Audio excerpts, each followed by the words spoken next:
સુરત શહેરમાં ભારે વરસાદના પગલે અનેક વિસ્તારોમાં પૂર જેવી સ્થિતિ સર્જાઈ છે. અનેક વિસ્તારોમાં પાણી ભરાઈ જતા લોકો ઘરોમાં જ અટવાઈ ગયા છે, જ્યારે કેટલાક વિસ્તારોમાં લોકોને ભોજન અને પીવાના પાણી જેવી મૂળભૂત સુવિધાઓ મેળવવામાં પણ મુશ્કેલી પડી રહી છે.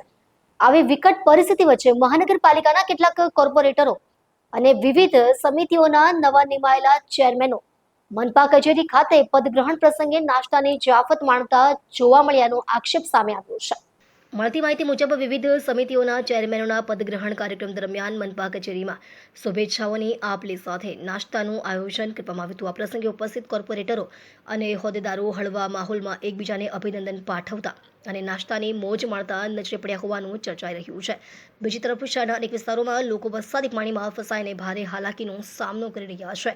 કેટલાક પરિવારોને ભોજન, પીવાનું પાણી અને જરૂરી સેવાઓ મેળવવામાં મુશ્કેલી પડી રહી હોવાના અહેવાલો સામે આવી રહ્યા છે.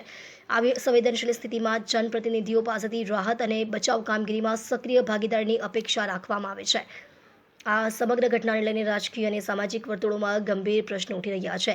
વિપક્ષ સહિત કેટલાક લોકોએ આક્ષેપ કર્યો છે કે શહેર સંકટમાં હોય ત્યારે જનપ્રતિનિધિઓ ઉજવણી કે ઔપચારિક કાર્યક્રમોને બદલે અસરગ્રસ્ત વિસ્તારોની મુલાકાત લઈ રાહત કામગીરી પર ધ્યાન કેન્દ્રિત કરવું જોઈએ. જોકે આક્ષેપોને લઈને સંબંધિત કોર્પોરેટરો અથવા મહાનગરપાલિકા તરફથી સત્તાવાર પ્રતિક્રિયા સામે આવી નથી. તેમનો પક્ષ સામે આવ્યા બાદ સમગ્ર મામલાનું સ્પષ્ટ ચિત્ર સામે આવશે.